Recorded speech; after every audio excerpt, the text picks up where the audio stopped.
Ia so lulu vai aso te tasi le afiafi. Ia mai le tautua whaua walau Blue TV ma le alata whaasalalau. I le reivanga fo i o le afiafi. I lau whaafunga maua Samoa malo le on sai malo le pale malo fo i le ngā lulue. Fe au tiute o la singa fo i o le neaso. E le taritarunga. Ia ua mawatu le la mana ngā ruenga sa whianga iai. Ia ua sau fo i le bongi sa. Ia ua whasauni fo i mawhatapena. Le ngata sio tātua te i Samoa. Ya tu langa fo yo ngasi senga le fiafi po wa mai fo ya ma fa sauni fo ya wa ya fa ta utolia ya itu langa fo yo malolongo le fiafi a ma tawa ya ni usila ya ono ole ma tau te le samalama pe kala le ongo fiku wa ya ole ai malama ma to o fo lo fa fa ta lo fatu a siata ya ngata fo ilu ya o tau te ilu lo ma va ma le fionga ya o mo to vainga ya o mal misia le sia ma po ya ile dei foi aso a o tau sira mai o fai vai sero pepele no fuanga o le o tu ina tu ile tatou sports tala no ile dei foi vanga o le fiafi ai le I fai lo antuma toi fa il tau fa fonga mo sa mo ya le fionga ya o mo o le tau sira mai ya e tua fale ma u ile malai la ka people malai ta alo i nei North Harbour Stadium. Ya ele dei fu vanga o leso ya le o tu ina sa o to ile tatou proclame o le sports no ya o te fifi fa lo anto le fu ma fatasi ma legend ya to fo o le tatou no o tu lango le lakapi fionga ya au mua to vainga ya e tau tai le proclame le vanga fifi ataro fa tori lo a fionga ya polo sunga de format ya fatalo watu lo ftelenga siata ya mse foile fa fonga po I foi o tatou no sa mo le tu la fiafi ya ala le tatou proclame masani foi ya o le sports tal no ya malone se fo mo langema ya faftai sa mo lo tapo inga malu ya o le fo wa ma to e o ho ne ya no ya tatou te a felo e fo ya la proclame o le sports tal no ya wa tatonu ata siata ya o misia lava sio no so matua la wa malanga sa mo karsia ia loka ngai o ye e ke ira kala mo fa ko I ya kama foi le official leo o vetu a fa pe ole ngai ko fa tali me ya fa mo le wala ku sui ku langa i lo kai fo lo ngai fa mo le ai tu mai pe o si fa world sports tala no ya ai mo no fa ma pu ele ngang fa te tele tattoo sponsors major sponsors Pacific Easy dengan te le SMI ya tasi market ya fa pe fa la ma tattoo nga luenga so fa tasi mon e sa ko sira mai di au mo ko ku ya ka ma o vai ku kau masai me le o fia e so I kau au manea tau au po lu mono ia ke ese mono wo me le ofu kamala le pe o ngumela kolu e po ngumela kasiki o ngumela e o mau fo I rumanga la ama mau io amata mer se fulu nga ikua io manea tele la e jata ya wa fo le fa la lo fo tato mona pasifika la to pe na na ya lum fa na o tato tu ma tua sa mo ele lua ka ko mas ka ko lango pe ka ko ko le yer bulu e tu lo wa po le hurricanes po ai lango au already ma mau la tu langa vai a ngi ko sanga e fa tar sanga tu pulenga mo Pacifica tama fa nau la au li Sir Michael Jones sa vea kamo Clark Ronnie Clark ia male fa ya onga fa longo tana o manga ma le hotel le mo Pacifica tama ta alo fo im management tatou tu lai tatou te opongi malango ranga sua ia fa moi fo yo tatou awal mo Pacifica ne tu sang o yo le ia fa te tele ia te to sa marianga le ai manga ia ka wingi ia le de fa nga le fiafi tu langa o misia ia ska po mo fa ka e o mo me le se update ka ka mo ke le popole ia la ko o ke le lo ho ke le fi lo ho pe mo se update pe so roi yo po ngai ke lo la va ke fa nga fisili mai ke yo me la nga lia o lo so pa yo lo po mai lo so io wa ka o le foi se ma ke pangia ko wa o rungo le ai yo le e mai le ia va ya so o tatire yo tu ile unga na ta o to mai le round mo ai e mai lo weekend ya mi se fora mtsanga o live yaso after ya siata man wi la vale weekend sa mo foi va no o to lunga fo I fanga rei I le talonga le blues mo le tour ia sa mato nga sono to foi mo le mato nisi foi o le mato au savali mo nisi foi o wo ia sa matou mafuta I lunga I whangarei le weekend ia amatanga fo le vai aso ia manuia lava le amatanga le vai aso asiata aia mai ia lau whetalainga sa makua upisia pisi ka so upisi iyo ele tulanga le weekend sai ia mo sa tari au malo wa to fo sta so to fine mai America sa matou mafuta ia sa pisi ai fo tulanga fo fa mai ai no langi malu langi tau ma le malo fia le tunu malo ia toi tu ba atu ia be se fo ni so fu sai mo le toi fo fa te le to fanu to faiva ia so al to lo wena lo peti ma fa lo la to ainga ia lu ngota to program le vanga fi ono wa fi ringi le weekend ia tu langa na sa pisi ai foi ai ole afia fi nei ole au to sila pe mai al to malolonga ile amatanga na ia le fai ungo talonga ele ngata le tato te to fitu le manusamo ai makua heavyweight ari le makanga ole round ngai o super kapi moni le au e se foi le mana io fa mapu engole o so lo aviru fa pinga nga tintin ali wa fa nga tana tau ai mesia au tato ni usila wale na manu ia lava au ngi usila lava ia main team ngi usila ai ole sila I foi nai fa so male to fa ia mano po le fionga ia umwa ia o ava nga yo no aveo ni malo si anga a wani va nga yo no fa au pe ono ka ko ia kule a for kausanga ia wa maka foi nga swing ngai vanga pena ai ngata foi dia o le tau fenga sai il tato o mona pasifika tato tu malolonga foi mai ka ko sa ro ri ngo tanonga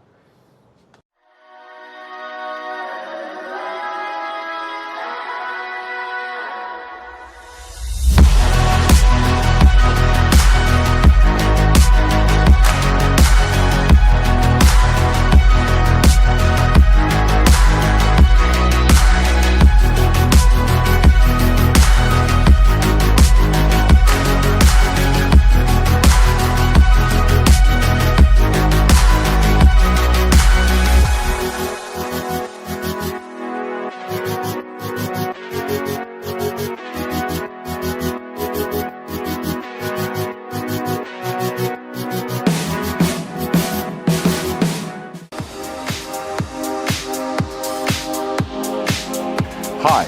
welcome to Parson Lane right here at the heart of Papatoetoe. If you're an investor looking to purchase a high-yield rental property to add to your portfolio, or a first-home buyer looking to purchase your very first home, and location, conveniency, quality, and affordability is important to you, let me show you number 3/8, Parson Lane, Papatoetoe. Let's go and have a look.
Ngale tu tu ala Pacific East ma sino February ma mawai lo no te manu malo ai fai longa tupe tai lua se lau ta lau sau nia mo ana pa anga e se fulu fai longa mo ta tau New Zealand nei ai se fulu fai longa mo Samoa lai se ina nei fa pitoa la so tofi lua se fulu mai vo February awale ngalo download the Pacific East app i lau te foli ai ma la foi o tupe fa mo boli ile na le lima ta la le totongi olo ava no foi le direct transfer te posi sa mo yelo se le ni tado account ma fa tino la foi no se le ni fa nga ile telefoni ai inga fa pitoa asiasi mai loi o tātou ofise tolu o Tara o Tāhuhu po mangele pe wala au i le o Barsalau o Tasionono po telefoni masandi o le lua fituono fituiva fitufa ma le lua fituono fituiva balufa ma fesili mo se la la lata la tatu mo oe Pacific Easy o la paanga mo tupe fa mo modi Samoa.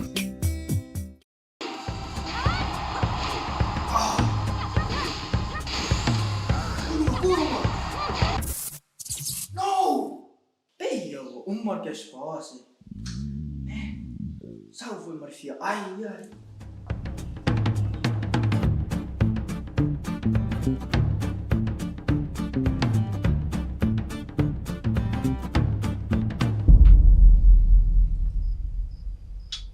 Hein, mas é minha, ai sim.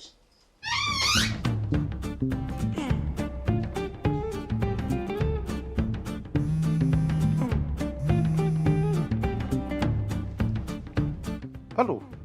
Anggo, Soli. Ora me ke manga o ruki ki amakat pro kala meri e ko viri mai. boleh suka mah. Si masih nak cakap macam si cakap. Ma pa wale or kai me ke ro hai ka umaya or ka manga or kai me va ko top a por pau. Ala no ke wa umar nga pau. Fe heri po inga ro ya pau. Iya, boleh. Fa'awa mo sinamaya sinamaya boleh mahal. E fa ro le mai o se wakari. Elingi me fa ova por me ro lo ko ova yung. Iyo, ale la top apa ko la kilo fai mai or me fai online e va be ro fai. Le la ko pe ko munguri am kar po kala me. Ma ero ka u mai ka ko next to nga u fa pa wa uma ko mara ko maka mai. Fa ngai la unga ngale Pacific Food. Mal talo fa va. Wai lo. Ya boleh. Okey. Iya, lenga. Wa fa ro mai. Iya, fa la ya la ngale la fai kurso. Maka mai show de fai la ko fa la u lo. Ia ma fa la ke le fai ngole unga ngal Pacific Food mal la ku ka fa va. Six. Tayo ba? Ah. Le Pacific Fori iso se tafa o Samoa o whaafainga o fia i nei nisi o nanga i pei o whaataunga pili o ka o ngā luenga manisi lava o loa mo Samoa asiasi nei loa i le lato website mo whaonga ina ai le tahalofa voucher.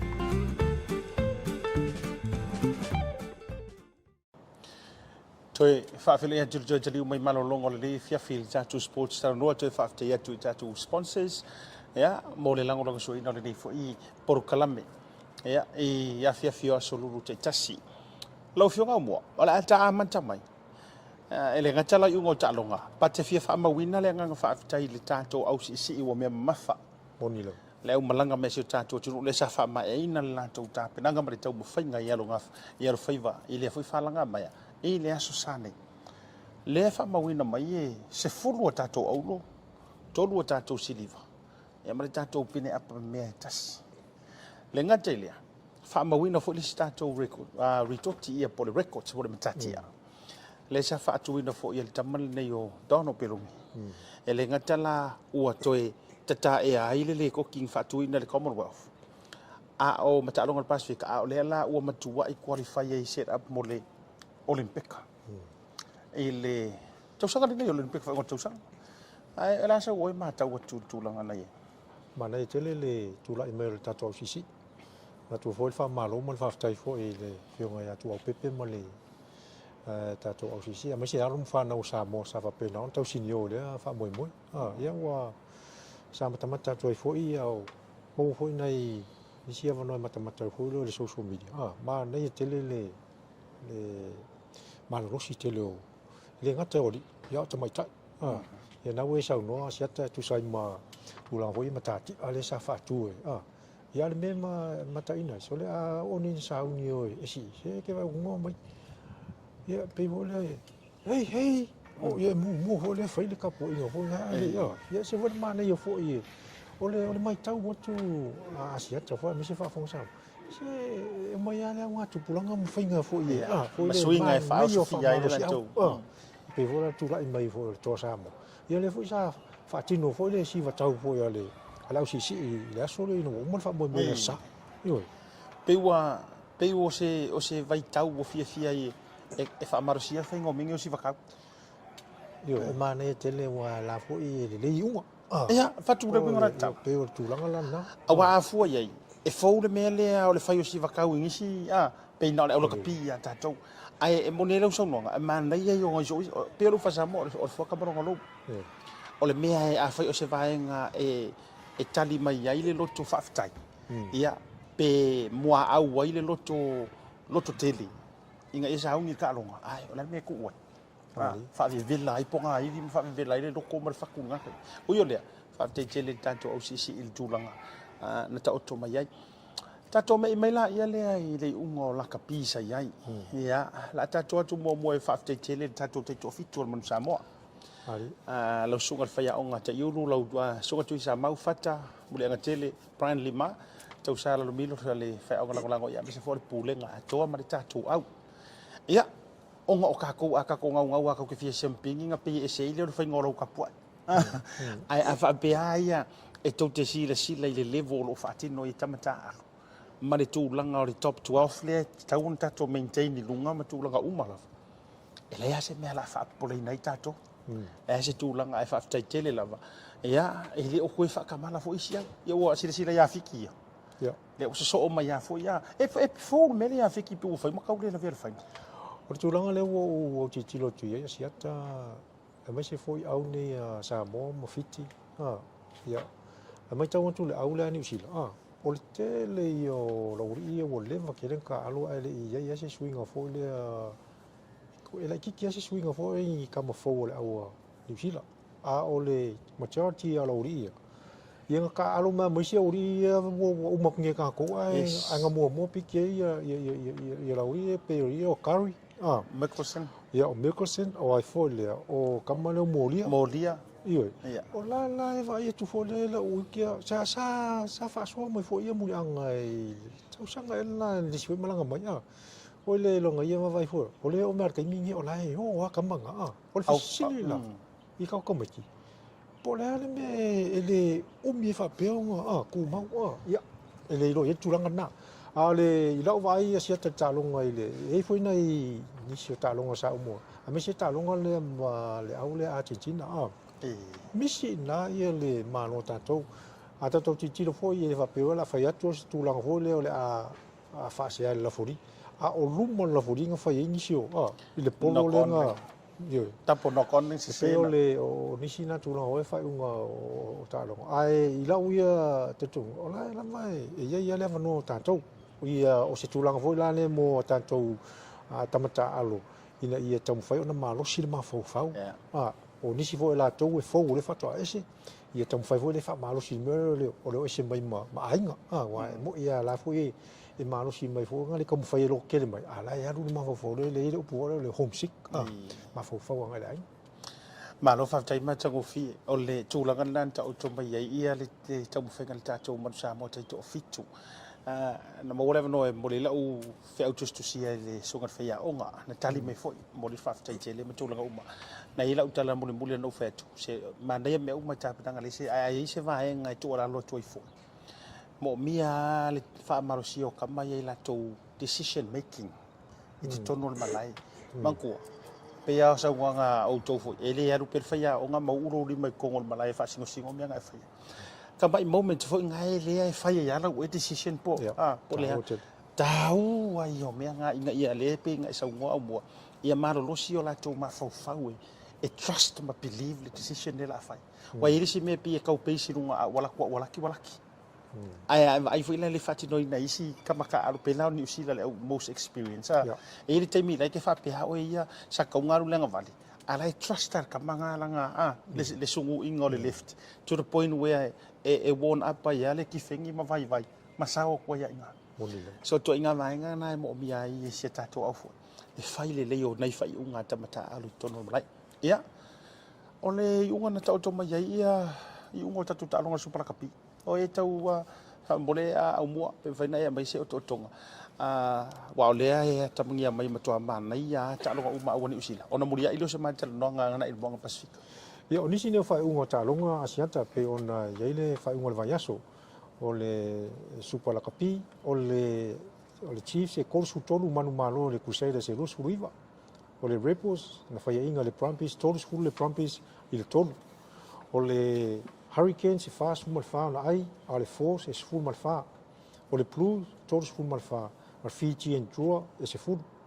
o le Highlanders todos su malima moana Pasifika lu su matas o le Reds au ia Australia fast food Waratahs e lua malua e o nisi na unga o talonga siata safa pena ona ile super kapile fai ngol vai aso Malo whawtai au mua. O lea mai tau watu. Whaise mawalunga ai manu malo ai le re te the Waratahs. Ta amata mai isi na manatu vanga le talonga au Australia. Mawalunga te le ese mawal to inga mawalunga le talonga le vao le o Queensland ma New South Wales e de vanga to lua le. Ya pe tai la ya swing of house o le nei foi tau sanga. Le si talonga no mata i tuina le vai au ya o le talanga Malaya le Chiefs ma le Crusaders. Pe o le repeat le o le latou final. A e whawhetai. O le tumu i o le talonga lea. Pe o koe mori a kuara le anganga fo le o le final. O koe revenge i Waikato ia e ui e whape o le talonga mua le whatoa amata. Ia pa Eric Kay McCount fo ngale tūlanga. Yo ole mai tau tuna ye ole ai fatua amata ole saunga fo le ku se se fa pena lava ale lau mai tau ta longa le ele ye se o numero se fulu o misia numero se fulu ku se ele ye se si fo le na fa so ina le ta longa so ta inga le ngai luma ma le ngai tu o misi tama le o monga ye pe o nisi na tu la fo la wa Key players. la le ala lo ma no sian le ngai luma le ku se sa pe ya no fo ya tu le fatua uma ta no mo ye o mi fo le ta misanga ya o tu langa fo na sa i ma le ta lo Chiefs wa yo mai le Chiefs o lo le Chiefs o le la tu malai le o lo fa ta lo Ia, ma le talonga le Blues.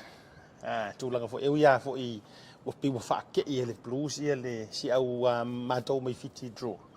Ia, whaaftei te le mana ia fo i le talonga lea i le tautonga fo i. Ia, au o Wellington e, ia fo le au le masangi le away o kua fo i le kama lea e whiridei mai ma.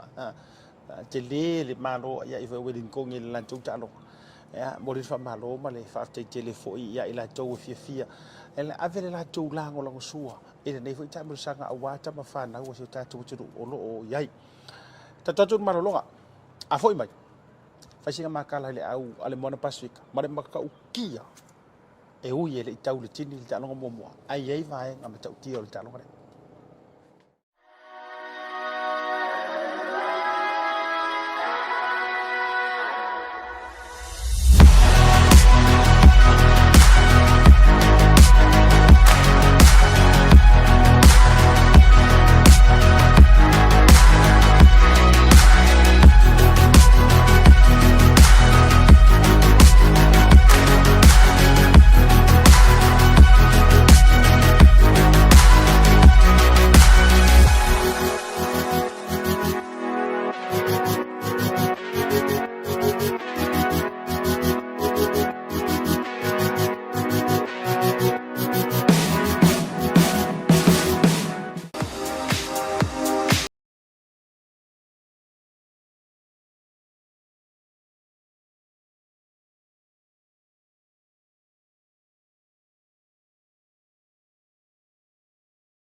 Fa ngā le tautua le Pacific East the Masino February ma mawai lo vanoa te manu malo ai whailonga tupe tai lua se lau tā lau sau nia mo ana paanga. E se fulu whailonga mo tātou New Zealand nei ai se fulu whailonga mo Samoa. Mai se ina le nei whapitoa la so tofi lua se fulu maraivo February. Awane ngalon download le Pacific Easy app I lau telefoni whawai ma la fwai o tupe whamamoli I le nao le lima tā la le totongi. Olo avanoa fwai le direct transfer te posi sa mo yelau se leni le tātou account ma whaatino la fwai no au se leni whaonga ai le telefoni ai inga whapitoa. Asiasi mai loi o tātou ofisa tolu o tara o tāhuhu po mangele. Bevala au I le o borsalau o tasionono. Po telefoni masandi o le lua fituono fituiva fitufa ma le lua fituono fituiva valufa. Ma fesili mo se la la lata la tātou mo oe. Pacific Easy o la paanga mo tupe whamo modi Samoa.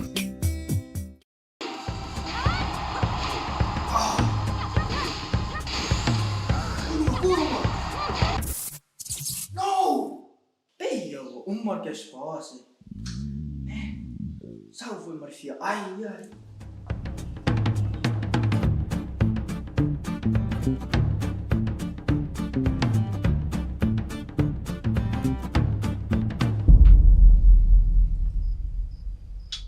Hein, mas é minha. Ai, sim.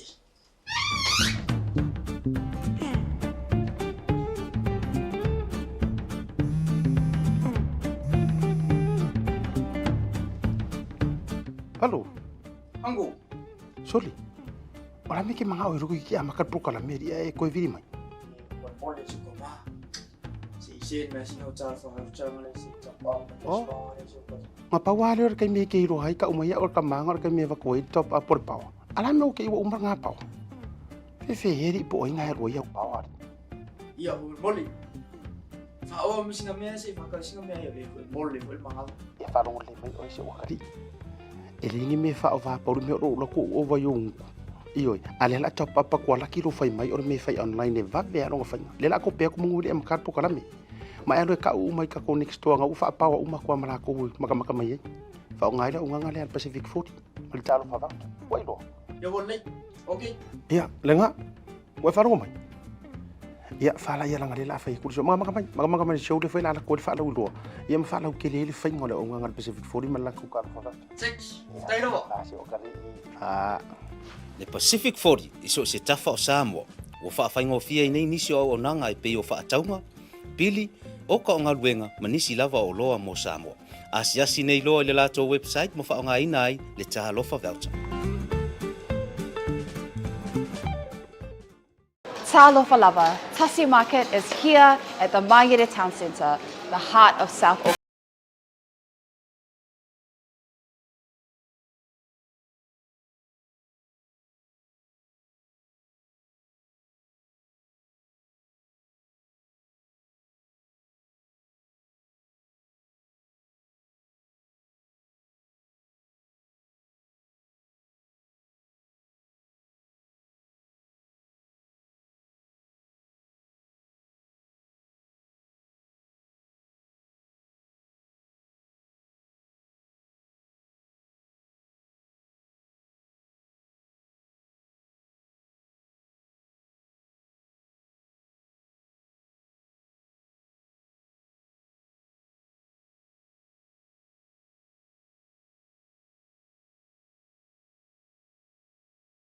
Toi bole tu fa malo tato sponsors, major sponsors, e ma tato associate sponsors wa mafuayona toi fa wa winner dei por kalame bole sports talanoa.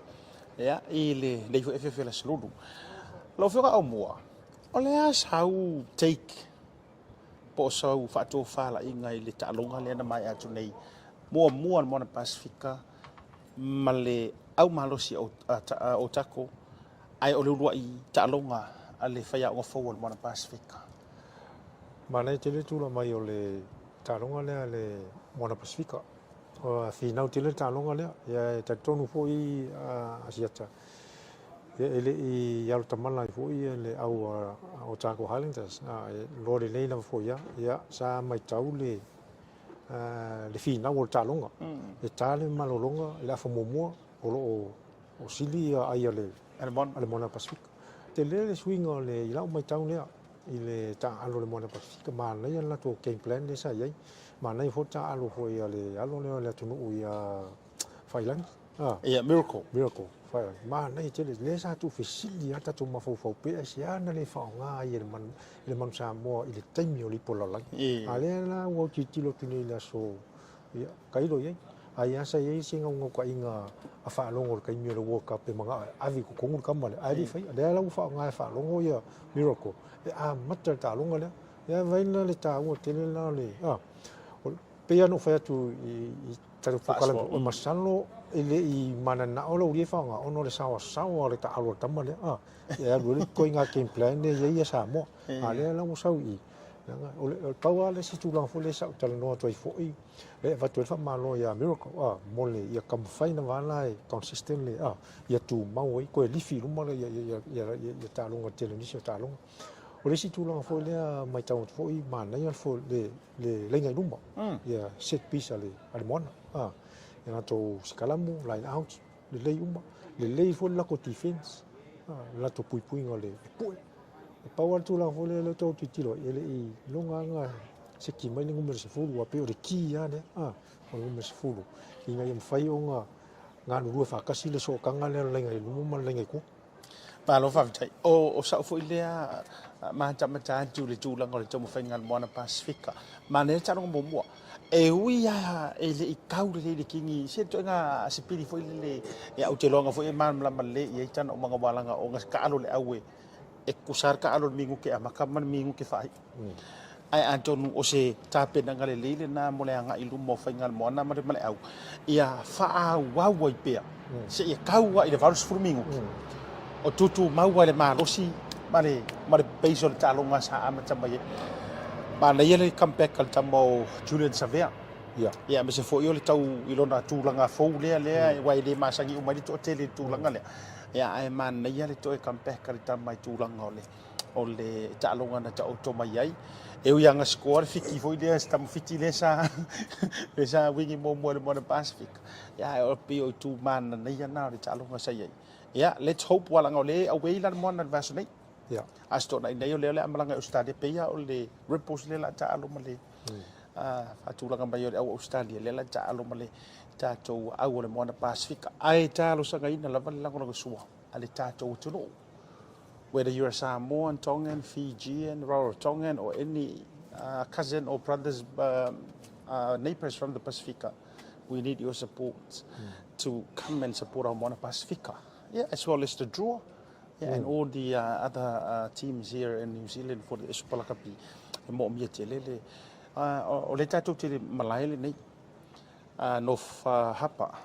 ya Yo ke rola o fionga au mo tele na e sau fai au fa ala wi lor so fo baro roi nam tu longa ta longa de nei. O le a se koinga pasengi or ko kilo Pacifica ma sa mo ngo fo mauto ba ai nei nof so. ia wa tupu hoi mono to te Pacifica nei asiata pe o tulanga lana foi le o telefoni ya long fa na uta alo nei kalapu ya me se foi le au nei fa tu malo no fapa ia pe la ona ia foi to tele alo fa na uta alo e moi la va isi mau foi a me no foi alo mau ava no e mau pe o tulanga lana foi na le o i nei no fapa le foi wa ia tulanga foi o pe mo mau me wa mai de Moana Pacifica ia ta tele lo foi pola tulanga wa leina me i mai nei le Moana Pacifica e fai le mona no fanga foi le koleni ai ia mata pena i foi ia na to au mo tamisanga nei ole ia tonu foi le foi le se mai o le vau pi ho le ma ko o le au le avele koleni ko le vau le lo au mai ia pingi ma au le kaulanga ia pe o le Ia ka wa mi fa vau i pe o kaulanga. ngai o mai foi mai foi le na fi ia na au ho kaulanga ia ngo ko le ko le ke kaulanga ai le mai yo so ese me ka mai ki ma o lo mai ndi Yo ma sangi fa la fi ko nga va. asiata o le situlanga lo ke fi ka ngoi o le au le tu o ngo ka po au le tu al tulanga le wai ko le la so fai ke le o fit le au le mission la ko le ngai i ruma fa le kongu na ko skala mo fa le kongu na ko lai na e o fona na ko ko nga game plan le po na mo ko ke le fa le kongu ia atonu le fa amaka Amata. ia ai Pena mai tama fa parking. Garcia Yeah, medisko inga mako. Aver kama fa kaya long kingo. Fa kaya ko vai. Ya, ai ole ata to malo longa. Ta sio vai nga la wolunga ole ava tu runga tato por kala mele. O le aso nafi. Sa ma wa ye mo le fionga ya au mo to va nga mi so tatu team. Ya mai ani o to tonga. O le tamu sanga fo le Pacific o le Oceania. Moni. Le malanga mai ma tatu au manu sa mo under 20. Ta alo mele au mo ele au mo na Pacifica e foi le au ni usila tonga au uma fa pena. Lela mai al tatu malolonga. Ya ona mawale ona i tatu o to tonga. Ya me se foi ole a tau mafai. Ia fa tala no ina ni so ila tau tama fa na foi mai sa moa. Ya me se foi ye o lo au to fa le tunu. Male fa ta wa ina ole nei tournament fa ta pena. Ya mo au te tele pe o mo na Pacifica. Ya ma au so plak pi. Me se na fa tatu mo sa mo. Ia pe fa pe ki fica no be ki mani so au te tele e te hanga va. Ala tatu tu mara longa foi mai. Ka ko le malai. E se va ingola so na fi. I tūlanga na ta oto mai unga fo i tālonga.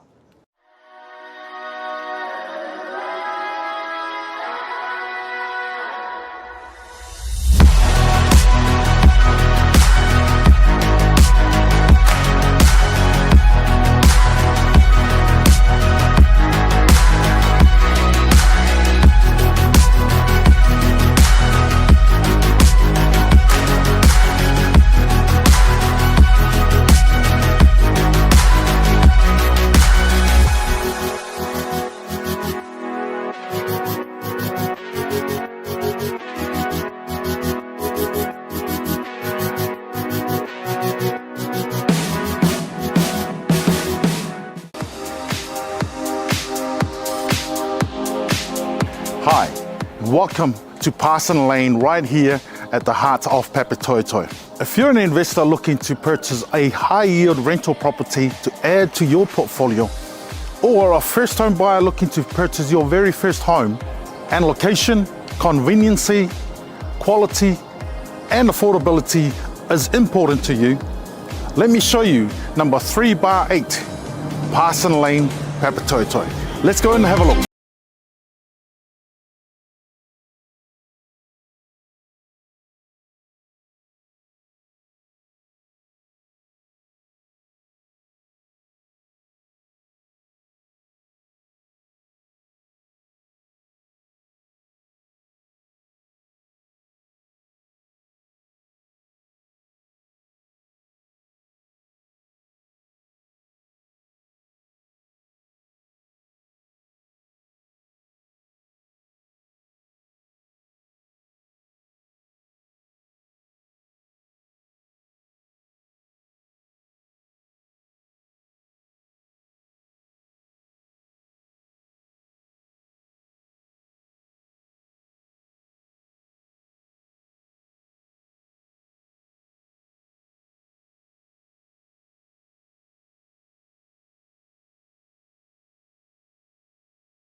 Ngale tu le Pacific East the Masino February ma mawai lo vano te manu malo ai fai longa tupe tai lua se lau ta lau sau nia mo ana pa anga e se fulu fai longa mo ta tau New Zealand nei ai se fulu fai longa mo Samoa mai se ina nei fa pitoa la so tofi lua se fulu mara ivo February awani ngalon download the Pacific Easy app i lau telefoni ai ma la foi o tupe fa moboli ile na le lima ta la le totongi olo avano foi le direct transfer te posi sa mo yelo se le ni tado account ma fa tino la foi no au se le ni fa nga ile telefoni ai inga fa pitoa asiasi mai loyo tatu ofisa tolu o tara o tahu po magele bevala au ile o borsalau o tasionono po telefoni masandi o le lua fituono fituiva fitufa ma le lua fituono fituiva badufa ma fesili mo se la lata tatu mo oe Pacific Easy o la pa anga mo tupe fa mo modi Samoa.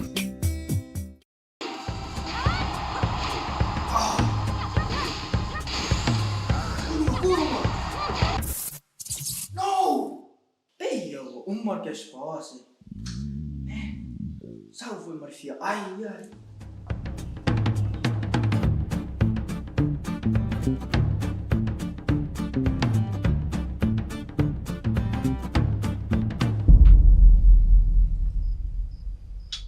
Ei, mas é minha. Ai, sim.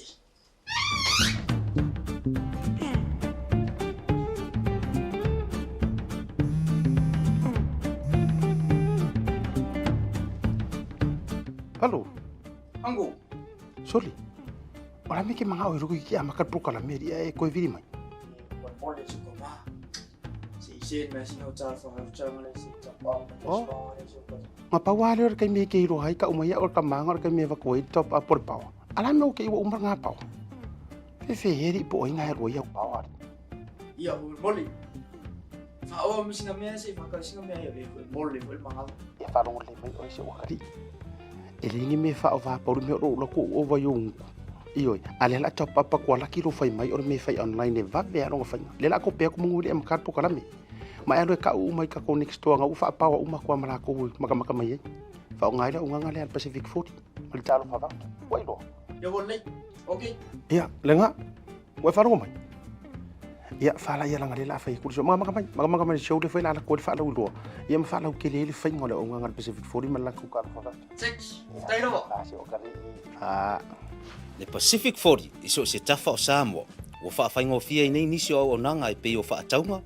Pili, o ka o ngā luenga ma nisi lava o loa mo Samoa. Asiasi nei loa i le lato website mo whaonga ina ai le tahalofa voucher.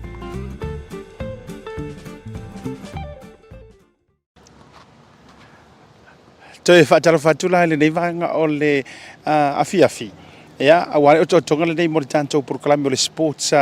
ntala noa. E le aso atai au. Ia, ma le fionga ia umua me se fo io le fionga ia la ngara umalanga i Samoa le matou tama ia tole fo ente i lupo. Ai o le afiafile nei, o le o te i nei le loto a le pole malai ta alo le nei. E tot sisira mai ai, o le Nofapa Stadium. Ia e whaata pena ai le ta alonga. Ia, tara malai ale Junior Manu Samoa, male au ale Moana Pacifica Under 20, ma tō fo i o le Oceania Pacifica. Lea e whaanga solo i lea solua le nei.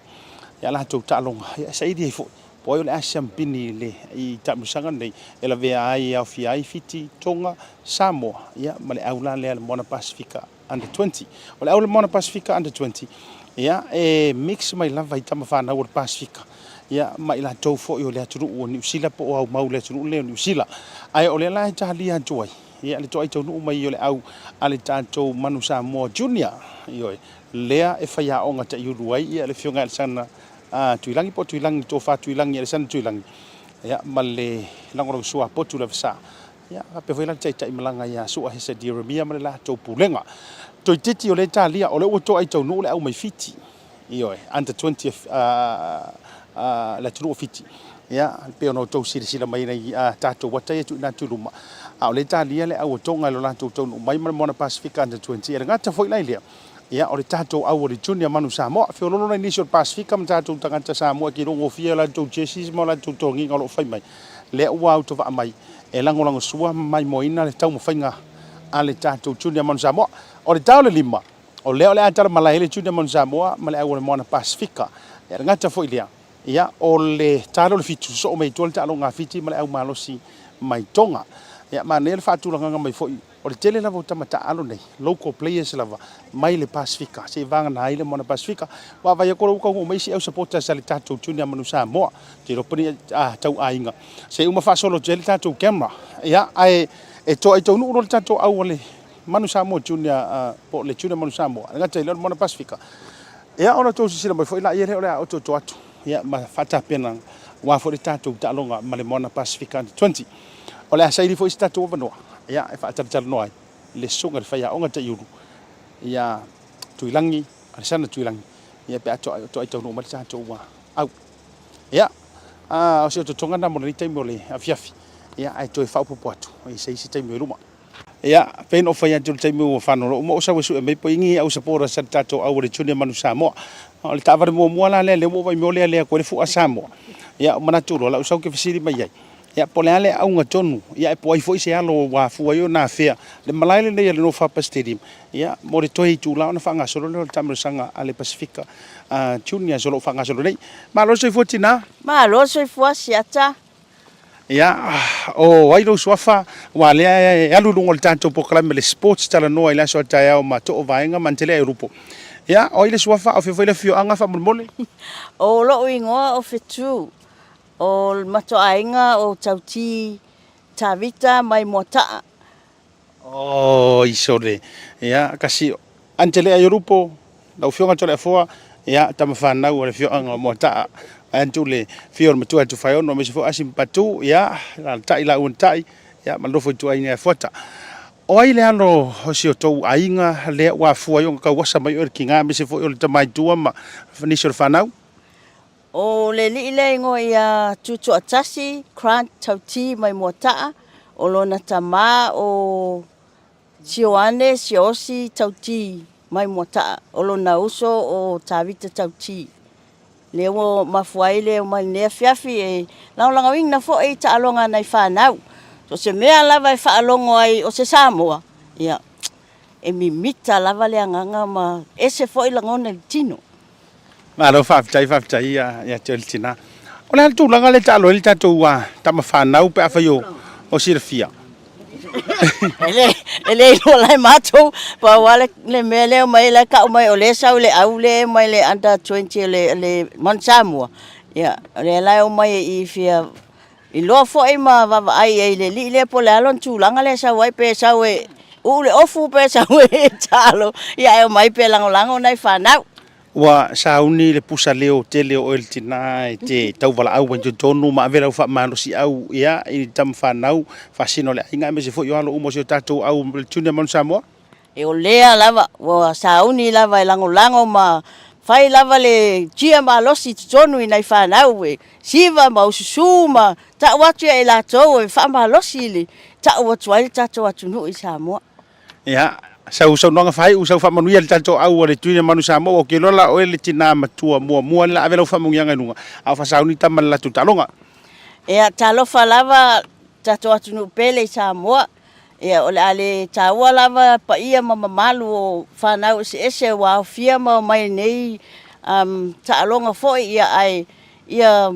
manuia lava le sauni atu le ta alonga le junior manu Samoa ia o tau mama na o mato tapuai mato lango ia te o tau ia wafo le ta alonga ia whapena o na I umale manuia whamanuia tama o le langi li tau iai fole nei atu nuu whaatau ina o ta alonga ia stein foi pe a toi foi atu whapena lava ona iai le alofa malenga leo tama o le langi manuia mafia ai mea uma tato vala lava I nofuanga ai tato wheloa I lava I lumo le li I tau sanga ma tato atu nuu Whaftai lava mo le avanoa. ia le na le ufa manguia ki nga makua me se mai le fionga mo ta ai le tau fai loinga o le sunga fo ia la auli Sir Michael Jones mai mo ta o anti tore fo antele ai lupo o lo lunga proclame le sports salnoa mai le fionga mo ta si le fio anga e lo lunga julanga la kapi ai la fanga sor ma si tato atu e su el sunga fa ia o ia fa tra no sono fo finanga ia beno vai antu fa sorarka ku kemal nias ia war proclame sports talanoa ia lau mo war sunga te malanga ia manager fo ia tato o ringa tor manu Samoa suli matele ia le vo ia mo awina mai le tato au malanga le junior manu Samoa ia sunga ya sua hesed Jeremia ele rivanga fo le to sianga lo ki kiro ele to mamawa ona amatale o le tano mo tala mala ele ni fo tournament junior manu Samoa male au malo sel mona Pacifica under 20 Maron wila sunga le tai o le tato au malanga a se fesa nonga hata penanga to sianga ona fatino le vaenga sa a fita itunga ia ia pulenga me se fo fa lulungo tato au asta penanga me se fo tulanga ia ile fa mo le tato tune Monsamua ia se fo manuia I lau talenga siata ia lau fionga fo olo ave ma fonga le tato proclame pe ona ia te ro nei ia e fifia lava e fa filo ia tu le foi temi ia o kwele ki la vai ia alo makua pe nai fa tala fa tu fo ile mai moment fa fonga le malu se tanto tu no sa mo tu langa fa lupe ia so se tafa la langi lo mo mai ia mai se sa mo tu no te ro ia tu langa pe ona ile tanto au ia ele to e pomala ele fa mo pe ona ia ile tamu sanga Oceania ia au olo a fa peona tau sinio ele ngata tamil sanga le nei ole tamila lui folus ful tau sanga ia fa pena fo ia sa ilinga le sa vanoa o Samoa matonga ia mole ipola langi tamila lui ful tau sanga po le world trophy under 20s e fai Scotland ia yu lai tau sanga nei e lua la ia manga o le mantu fa mo siata ia ole awai mai sa 7 no qualifier ia tato mo le fa mo na ia ma vai po ila sampini ia il tamasanga le lo siania pe ona le foto sinio en moana ia e moni lo stalonga feitaulia fa malo ia e pe wa au nga fo talonga nei e wale lo talonga le tanto au la tunu la 20s ia na fili mai lava sabo ia fe nga ulu le talenga ya mailo potu mo le avasa ia lang su ia le talenga ya Massimo Honuswaka ia ma tuilangi alsana tuilangi ia e to ititi lava pulenga ia ono e titi foi mo util fa sol ka ko ila kapi il ne foi vai tau la pisa mo ai ole fa mo ia e total no upa pertania nei New Zealand pathway ia ole amatanga leo stasi leo ia platform ia po le ta ia le amatai ia le so i fuo po lang ta alo aso tama la kapi ia vai ngala ia o ali e ele si la sanga lunga ole manuma ia e fo ia tu ia pasi fanual aula ia ona hanga i fele fatino le manuma por Samoa ia fa tasi la malanga e mai le Moana Pasifika ia o ina fi di mai lo tato mon Samoa ia mai la to lo papel ona tala solo i kala por lang ole anga el tato la pisa mo pe ona ia le tulango wa aunga ia finangalo ia o le tanto la wa fono male ko fa foi man pulenga foi o le tau fai to la langa la capito no la tru pe ona mali foi il sono anga le tenta el malo le fion tenta pan mia o le tau fai e fau lava tanto autono Samoa ia ma vatu foi ia le man wi Samoa ia me se to langa tau sponsors ia mal talenio lo ia atonu te fa te pa yaso ia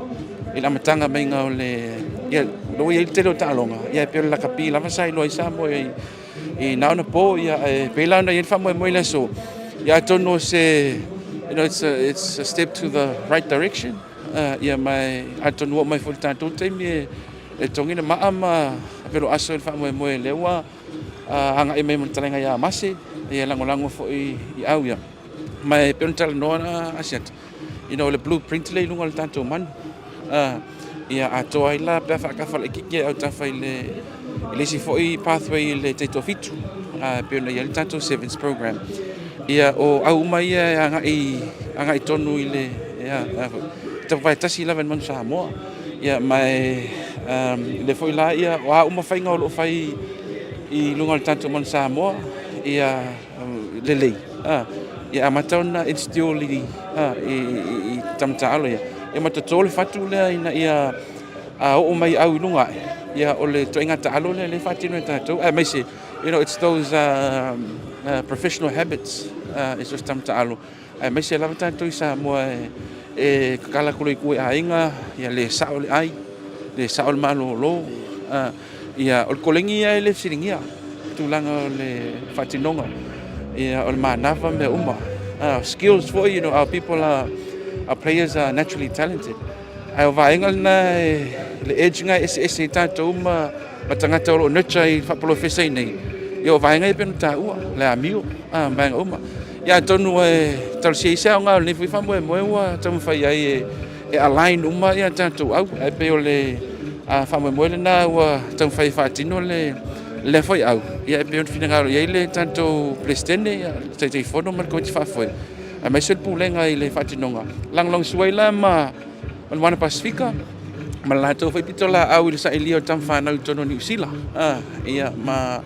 le foi fa mo e tala tu ai Australia mai si ina ia le ngata o Samoa piki mai ia pick the best players wherever they are as long as they're Samoans o le tamta alo pito le alo tauna fitfilia ma lo faftai soa ona ole il temi telo te fia mafuta tu foi o te tasir fafsili waile umai to mo le temi fai o le talonga ai ole wa sa no wa tasile tu foi masero na vatulu o le tanto proclame sports talanoa ole fai o pathways ma wala ai ma fai o develop to la vata tu tama fa na wina yo o tulunga le au au te tato mo Samoa suma lima ia wale to ile me foi le o ka ko o solo mai peto tau saidi ai mo mori el faftai tele lo sunga be se fo tato pulenga le tato le kapisa mo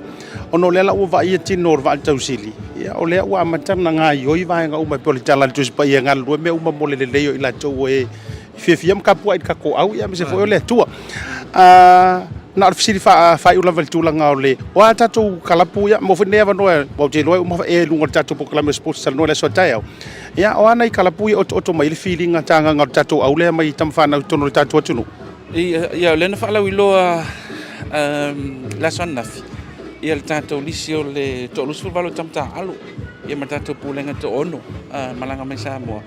ia o Samoa to ia a me se lava mal moteli o le aule to tele i te mai sa karinga ngo fia manga akademi ia foi ia sala fai no moto fe mem fai le wa na nga i lava ia tatu fai aonga Fatino clinics ma fili mai paule le tulanga na tau atun tuai el famoe moi ona o te mitonu nei le fai tamu sanga Oceania le o fai ni la kapia tamiti aonga o le wo mai ai le fai on tau sansen vai o le o te me fatino so e roa la le mai ngata tamiti nei a mai mopen fa pe e fai tamu sanga nei ia o lai e pikia le tamu sanga tanto o ma le si foi tu langa na o tau fai tanto e align ia onga tu sa tanto tamu sanga i Samoa ia onga kalapu ma tamu sanga lo fatino fa va malo ia tanto o mai ia ola e solo lava i lunga fatino e tulanga mau lunga na ilo le pela na ia lu fa na ia mo te atu sa vai ia wa e voli ia o isi wa e lo fatino la kapi ia le lanto tau mata le fatino pe o winga nga fantalanga ia alanga e faule platform le ia o le tau fai lava align foi le ia fa popo e male se tupe ia o le tuli vai le ia male falangolango mai o tanto ainga ele ngate le o sponsors nei ia tunu mamau ia o le fa mo na tal si ia le fa mo pe na iai manuel tapo inga na talainga ia mal pulenga foi ia mai se sa mo lo fa peona mai mo fa fonga ile tanto programe fa ia mo fa malo ma fa tele to mo stai mi pe mai al talo o ke role la mo tato malo mo e ia o le mate ofu mo na Pacifica on of so ninga le fa la wiloina ia marusia io ia le loto io le tuno mo tulanga o the best e me se vota po inga lo so sai ofu tato aula ye ela ikila ofu kami okay ofu ga ka fa tai mo le uto wa mo ofu tato sports tala no ia we will be right back.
Ia Samoa ole au te lenga le nao nei o tonga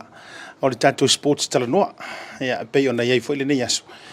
i le malaele no Fapa Stadium i le tamisaga foi le Oceania le fagasolo nei le luas fulu tausaga gailano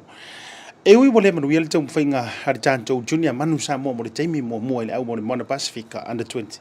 ia ai o le fatoa amata le tournament a o le uma faatasi ia ma le tofatuilangi prefagale au pepe a le sana tuilangi o le faia aʻoga lagolago sua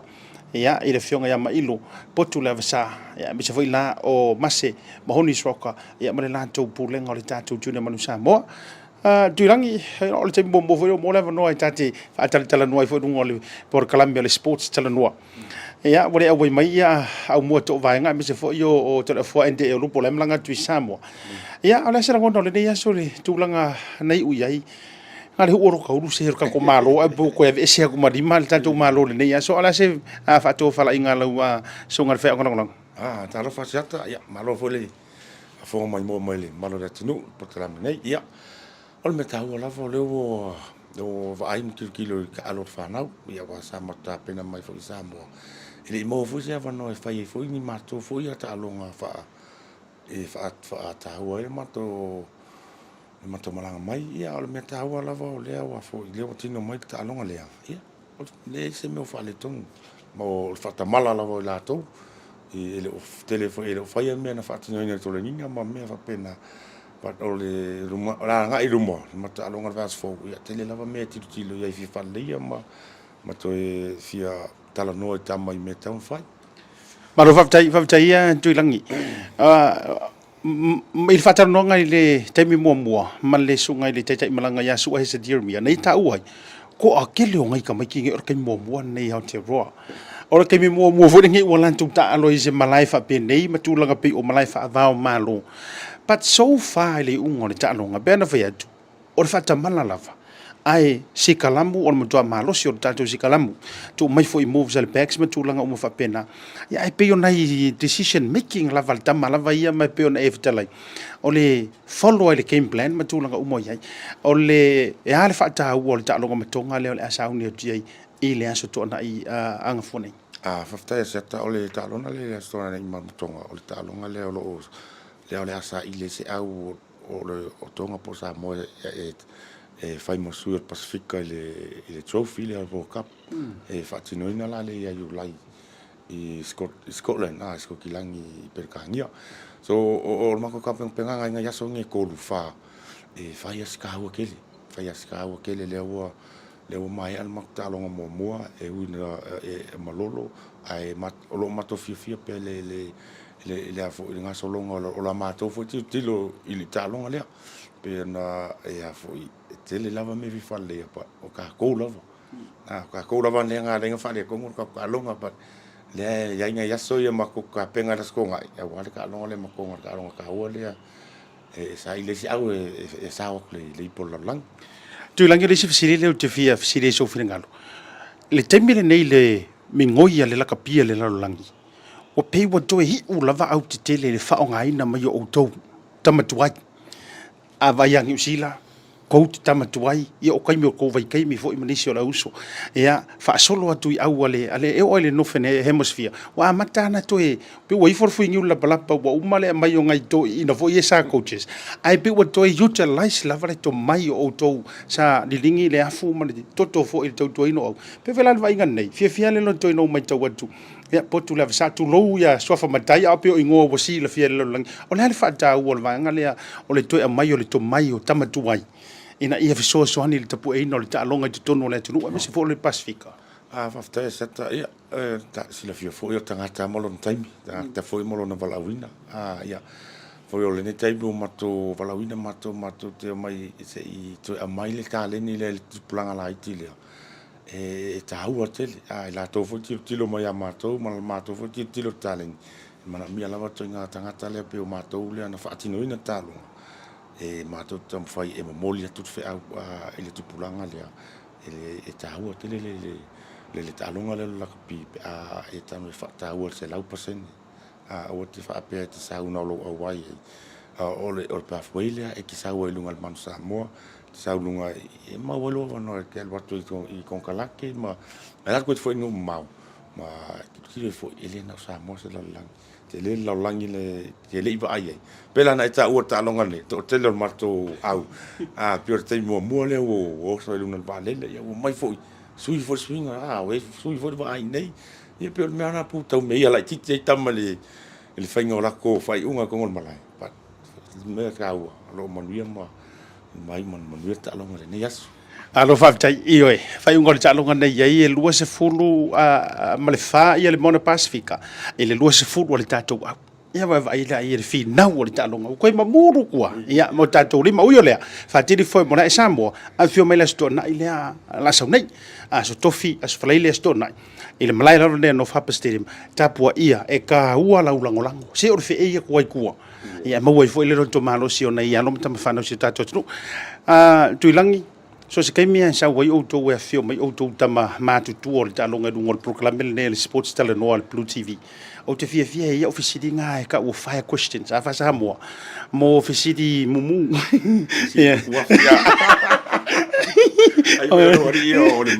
ia le wari ianga o mai fai mea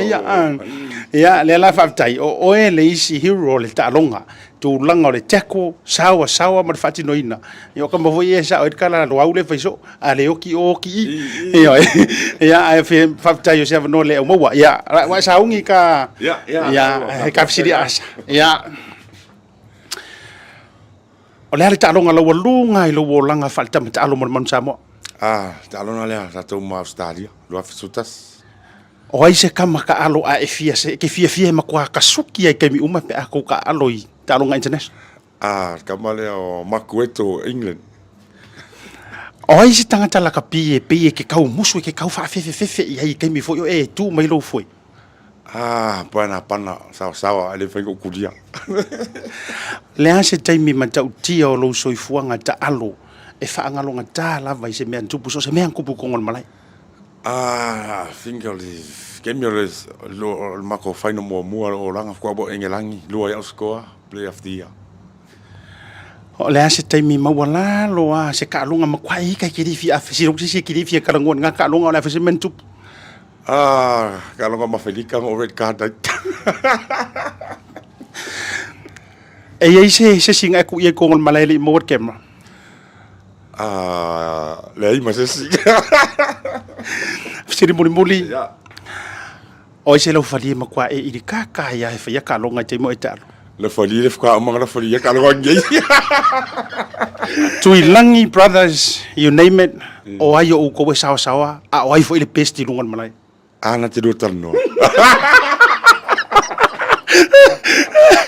ya final words Tuilangi ya le nama le laina le tautua le tau ainga matu fo ile tu ua wo fai langi le folonga le tama metua ya Tuilangi vai ya tapo inga fo il tina mi se fo yo wa la wo lunga le vengol fu al tatu tu no le wo o inga langi bo i falangi ya so no fai u to lunga le sports sal no il ne fa vanga fiaf ya mo le tu faftai ya siata after fo ile mo se de mais a mo net programe ya ro manu ya tama fa alfa na ro tato mo fata se ngai ta longa le la so nai ma mi la to so soani mai tato tapo ia le fai wa tama fa nau ile asto nei ta longa ta o motonga tai ya taulunga sports tal no ne vanga le fiafi fa soi foina